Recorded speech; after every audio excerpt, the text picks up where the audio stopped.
Hi, I thought we'd take a look at some more obscure name microcontroller manufacturers and a place where you can actually buy these ridiculously cheap in stock and available for immediate delivery. Now, you might be aware that, you know, it's probably common in China and other Asian countries to get like microcontrollers for like a couple of cents each. It's how they create these, you know, farty novelty toys that you buy on eBay for like $2 delivered.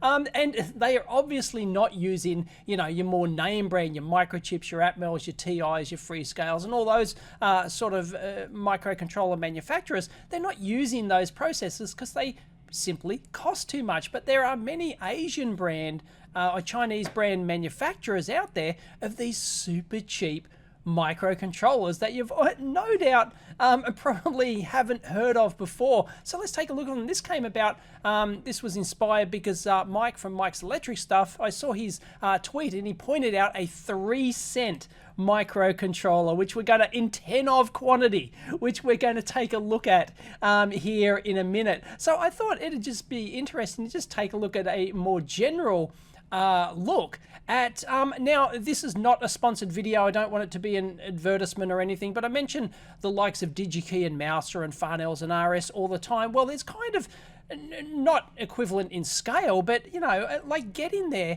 in from China, and this is LCSC, and they're actually a subsidiary of JLC PCB, who I've mentioned before with on my second channel video I've done. They manufacture you know, really cheap PCBs and stuff. Anyway, they've got this huge facility, much like, you know, a lot of the big catalog providers. 10,000 square meter warehouse, 120,000 parts in stock, 600,000 customers. This is what they claim. 2,600 daily orders, and 4 hours they'll ship your product. And I've actually bought stuff from them before, and I don't want to spill this, but waffles. Here we go. Here's just some chips that I've got. Mystery chip. Guess which chip it is.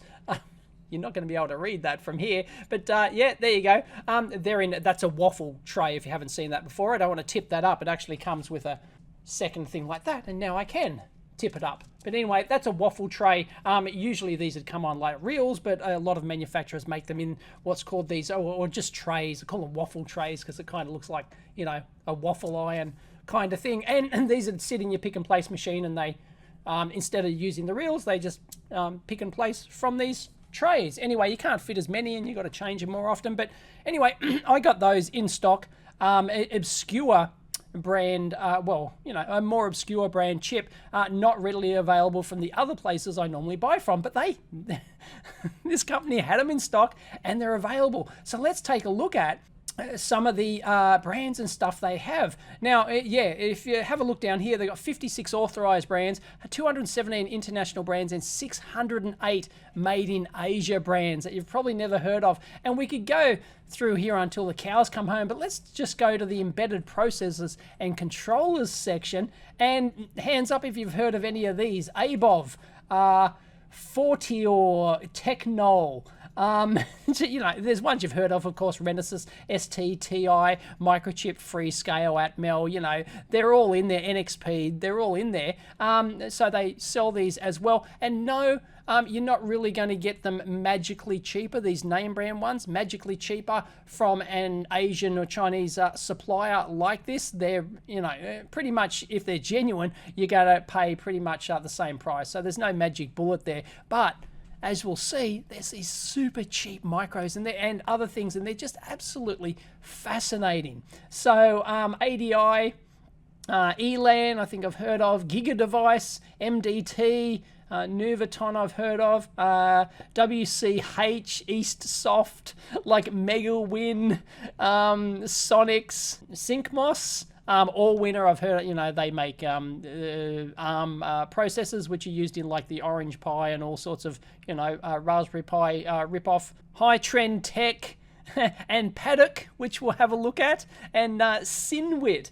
Anyway, Mike posted this link to this Paddocks brand. Hands up if you've heard of them. The PMS 150C, and it's a, look at this, 3.18 cents These would be US prices in like 10 of quantity. And they got 550 in stock, and they're a catalog stocker. So they actually stock a lot of these like obscure brand things. And even like it drops down to 2.5 cents in 12,000 quantity for this 8-pin micro.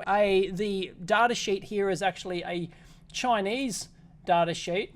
This is the data sheet you get from them. But if you go to the manufacturer's website, which you can do, you can actually get the English data sheet for this thing. And it's an 8-bit OTP, none of that flash rubbish, but one-time programmable. But hey, they're like 3 cents in small quantities in stock. Absolutely amazing. So what architecture they are, like, don't ask. Can you get the programmer for it? Don't ask. Can you get the development system for it? Well, don't ask. We'll have to search the website. I don't know. I haven't done that yet.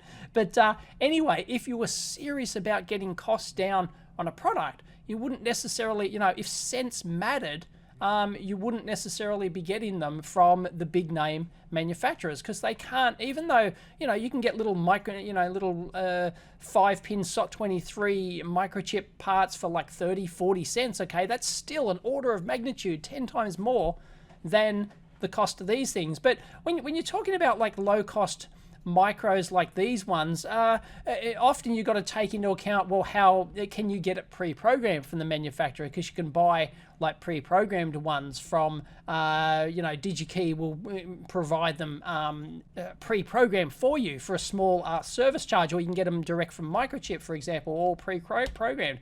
Can we buy the programmer for this? And it's obviously you've got to go in and learn the system, but for like a couple of cents, like down in the 2-point-something cents for a couple of hundred quantity. Amazing. And they're in stock. Hold on to your hat. Hang on. The PMS 132, the I/O types are 150. They're in just the I/O type, but they don't have an 8-bit ADC, but they've got a 12-bit ADC version, the PMS 132, 12-channel, 12-bit ADC with 14 I/O pins. Okay, so now we're talking, and they have that in stock, and that is, under 7 cents in volume. Wow, with a 12-bit ADC. Fantastic. In an 8-pin SO. Brilliant. Or is that? No, it didn't say 8-pin SO. What's going on? 14-pin max IO. Something doesn't add up. 3 hardware 11-bit PWM generators, hardware comparator, an 8x8 multiplier.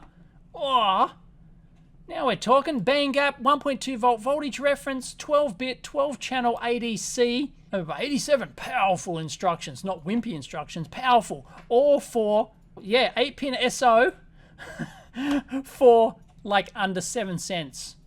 Wow. And there's other weird parts like this one, for example, manufacturer GoTop. This is actually in embedded peripheral ICs and font chips. They actually have chips with fonts built in. Here we go, embedded peripheral ICs, font chips, I/O expansions, micro and supervisors, and real-time clock. So if you want a really cheap real-time clock, for example, I'm getting sidetracked here, I haven't looked at these. Let's go in there and let's just sort by price here, shall we? There you go. If you're paying too much for your real-time clock, there you go, 10 cents in 5 quantity. They've got 9,800 in stock, 3,900. Look at all the stock numbers on these. Absolutely, absolutely incredible. You could certainly do big production volumes with this sort of stuff. So 150 more, here we go, 6 points. So if you order them in big quantities, they got 32,000 price breaks. Absolutely fantastic. Like, this is like a serious website for, Asian sourced parts and stuff like that. And that's the thing. If you go, let's say that you wanted this Paddock PMS 150C. If you go to your usual parts search engines like Octopart, for example, you search for it, you won't get jack, because they're not, you'll get jack because they're Neville Nobody, because they don't search for these more obscure Asian manufacturers. You put it into findchips.com, all your usual stuff. Nope, it's not a Piccolo microprocessor. There you go. No, it's not getting the hit at all. That is not a correct hit. It's not a JST connector, for example. So, these things, you just won't find them unless you know where to look. And this is like this LCSC website looks like a good springboard to actually find this sort of stuff. So as I said, like looking for a real-time clock, 10 cents if you're currently paying more than that, or 8 cents or whatever it was. Crazy. Anyway, this font chip is really interesting. Take a look at this. It's actually got built-in... okay, this one's pretty pricey, right? It's an SPI memory array. Down to 20 cents in quantity under GoTop. Let's just have a look, right? Because this is... So who knew that GoTop or Jenny Top? I don't know.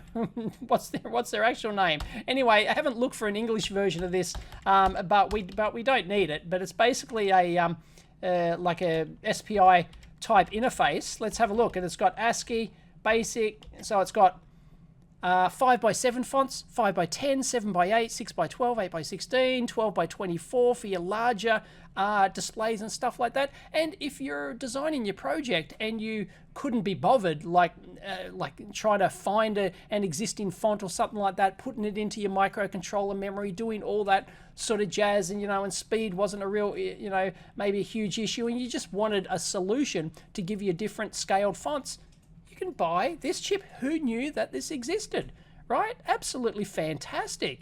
And for all these different Unicode, ISO standard ones and stuff like that. And look, you can go in there and you can see all the different fonts that they have. And you can just read these out of the memory and dump them straight to your LCD. You can, you can map them, a simple mapping routine and stuff like that.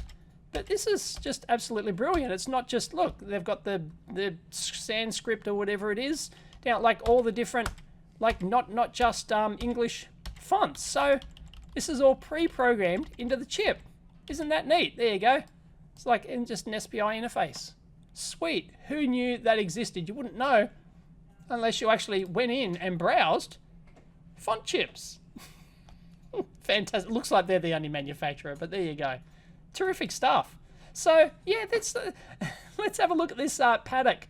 Where they actually, look, they've got a website. They're a Taiwanese manufacturer of microcontrollers, and they've got technical application notes. Let's see if we can find some stuff. But if we have a look at the data sheet, it actually tells you what the part number of the programmer for this thing, because they're probably like a rip-off of an 80, like they're probably either an 8051 or they're a rip-off of like a PIC RISC architecture, or something like that. So let's have a look. So having a look at Paddocks, I assume that's how you pronounce it.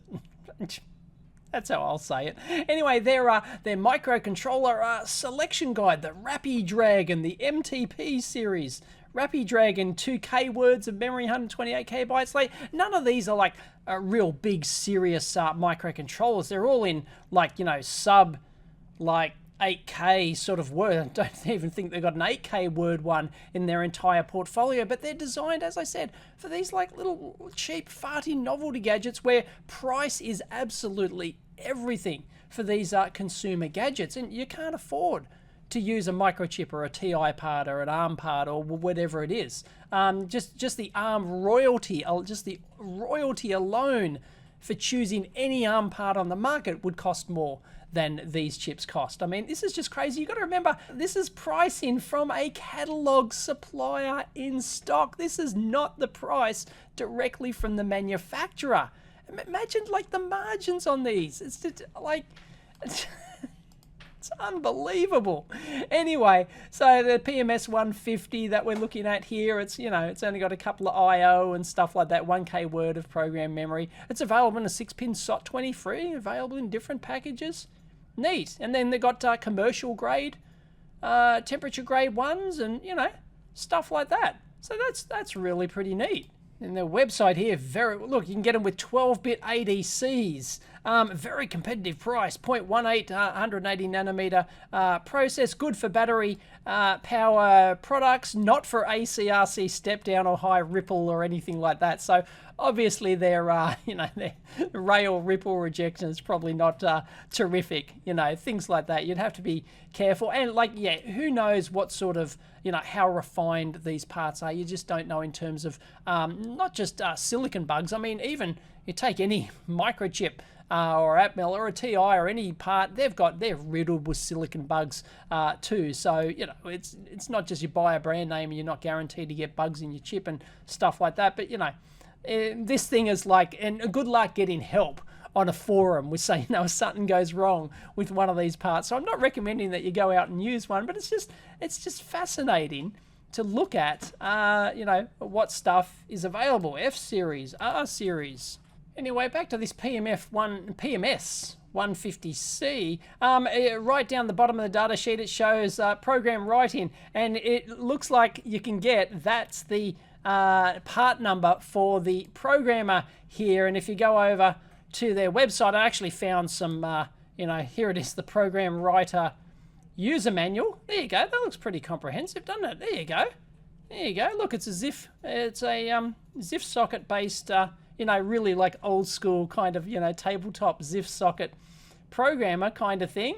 But, you know, I'm sure you could like USB interface, you know, it's rolling code. There's the software. It's all in English, right? So, you know, it looks doable as long as you can get one of these programmers. Go back to the website here, development tools. Here we go. They've got application notes. This is in the technical application section. Let's go over to the program writer. So it's all here on the website. There it is. Writer, download. There's the software. The software. There's the software for the programmer. 003, there's a 002 model as well. It does all these different chips. There you go. Yep, so the 003 or the 002, download. So there's the user manual for it. And whether or not you can actually buy it, I don't know. You just googly that and, well, yeah. Yo cart. Buy it for sale, cheap. I don't know. Is it on AliExpress or something? No, there you go, 135 bucks. So it looks like add to cart. There you go, we can buy it. Winner. Okay, let's go into development tool. See what we get. Single in-core. They've got an emulator. Look at this, multi-core in-circuit emulator, general writer. That's the program writer and the in-circuit emulator. There you go. I still don't know about I haven't looked at the architecture or the compiler or anything, but let's have a look at, a single core. I'm sure it's a single core. It's not going to be a multi-core. There you go. PMS 150C. Yep, single core in-circuit emulator. There you go. There's the IDE. There's the IDE for it. No problems. Right, can you get the programming manual for this thing? This thing's looking usable. It's looking usable. You can buy the programmer. It's in English. You can download the in-circuit emulator. So it's in Chinese again. Mandarin. Sorry, people, correct me on that. It's not Chinese. It's Mandarin. Sorry, it's just common how we say it, how we call it here. No, it is Paddock. I love the sticker on it. I love that. It's real sort of, do it yourself, how you doing kind of thing. I love it. I love it. I want to support them just because of this. I'm sure they sell like millions of these micros, tens of millions of them to, hundreds of millions maybe. Who knows what their volumes are. And check this out, download APN, I guess that's what they call application notes, output impedance of ADC, signal source, over voltage protection, IO output to a long wire, I assume that's like one wire, semi-automatic write-in handler, effects of over voltage, set in LVR level, fast wake-up note, application, here we go, just a random one. Paddock against rapid charge in power. I love this. In some cases, the power VDD may... Oh, okay. Right. It's about brownout in the VDD. Manually, in case the VDD drops to a level that is lower than the LVD, but higher than 1 volt at this time, then pulled again, there may be some chance there. Okay, so it's an application note saying, that it happens if you get a brownout on your power rail, if it, your 5 volt or 3.3 volt. Oh, I didn't even check. Oh, you can get 8 levels of LVR. Great. It looks like, 4 volts. It looks like it'll work from 5, because a lot of micros these days don't work from, anything. 2 to 5 operating volt. There you go, internal oscillator. So you can get, internal clock divided by 2. So it's actually a 16 meg internal by the looks of it to give you, a max 8, min 0. Max 8.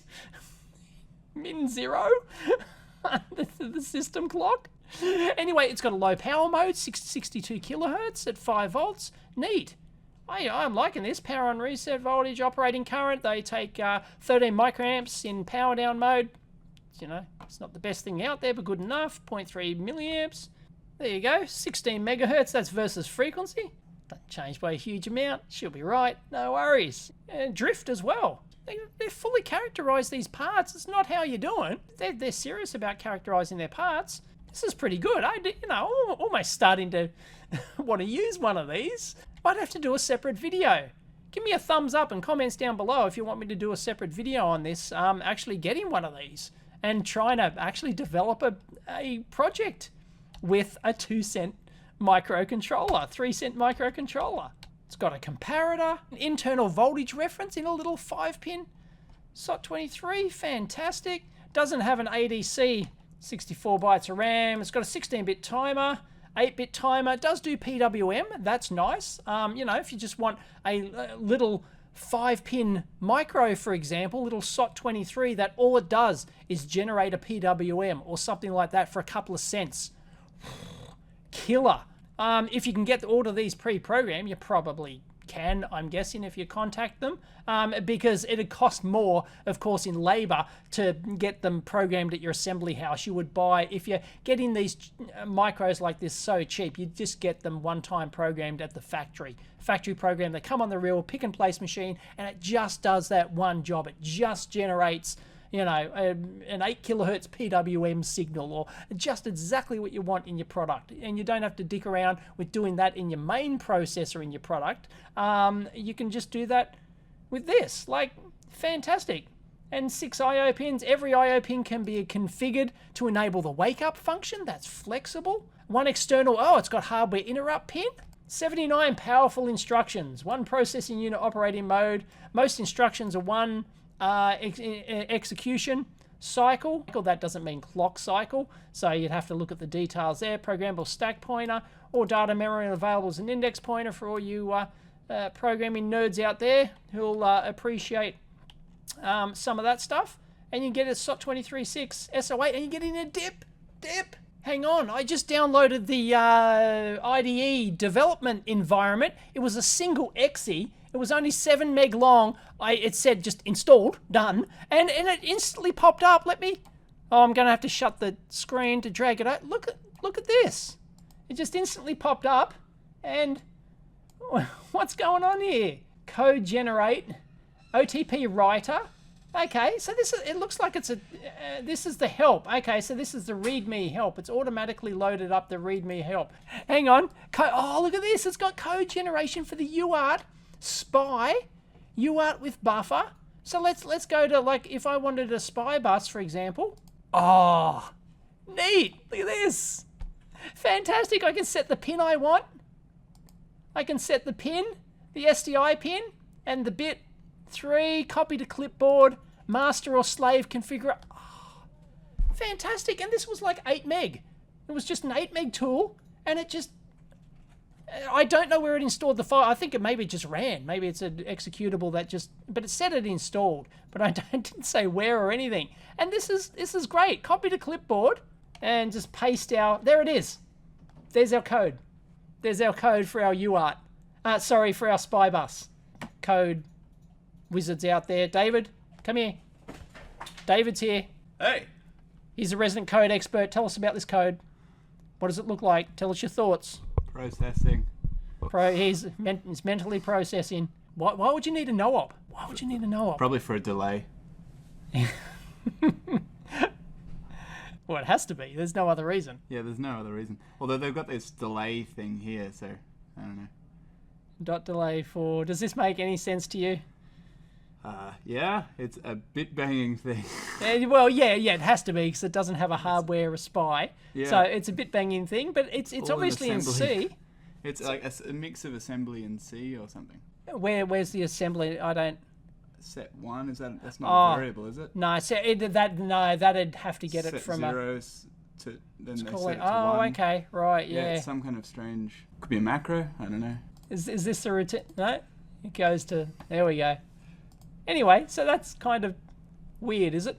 Doesn't make sense, but it generates the code for you. Yeah, it's a bit weird. They've got the bits up the top, which is kind of assembly-esque, but... Well, no, that's just assigning those. They get those from a header file somewhere, wouldn't they?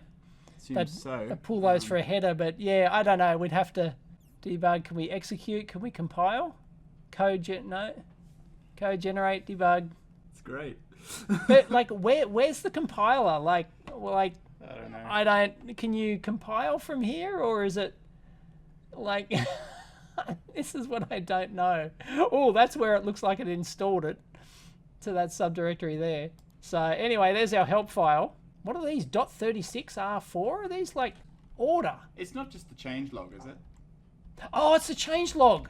Yes. Yeah, you're right. It's the change log. Yep, it is. 0.83 is the version. That's right. There you go. This is great. It is written kind of strange. Yeah. FPPA is an epoch-making product that contains multiple microprocessing units in a chip. What? It creates epochs, Dave. Obviously.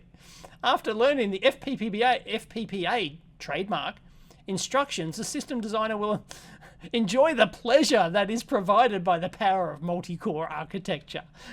This is single core. Yeah, this is single core, but they do sell multi-core chips. This is hilarious.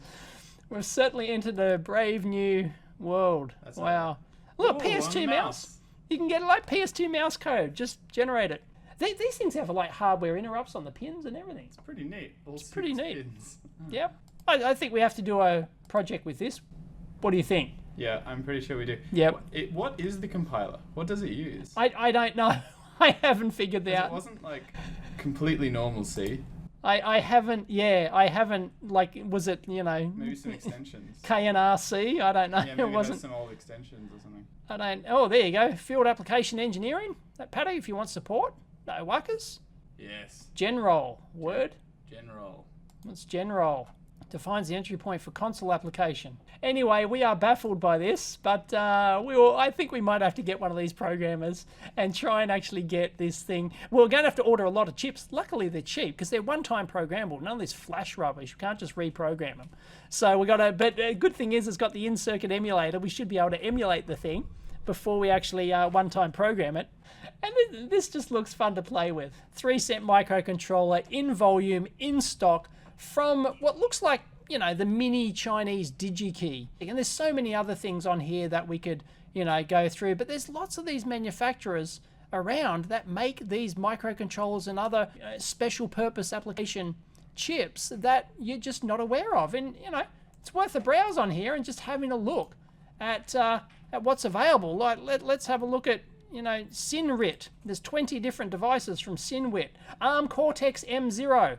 Manufacturer Foshan Sinwit Tech, and there you go. There's 1,000 of quantities. You're talking a 60 cent. It's not hugely cheap, but it is an ARM Cortex M0 microcontroller, and like available. Anyway, there's a whole new world out there of or your average engineer in the West just has no visibility and stuff like this, because you won't find them on your DigiKeys, your mouses, your Farnells, your RS. You won't find them on fine chips and Octopart or anything like that. And you've got to go direct to the Chinese suppliers or know the manufacturers yourself.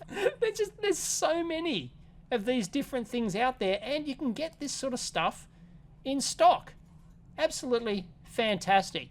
So if you like that video, please give it a big thumbs up. As always, comment down below or over on the EEVblog forum. And if you want me to get one of these programmers and actually try and get a project up and running with this mythical 3-cent microcontroller that you can get in stock, I might have to buy all this stock. Obviously, I want to use more than 500. So I might have to go for one of the bigger models that has, or I might just put in an order for like a full full tube. Oh, they come in tubes. None of this real rubbish. Tubes. And 3 cents each. Give me a break. Anyway, hope you liked the video. Catch you next time.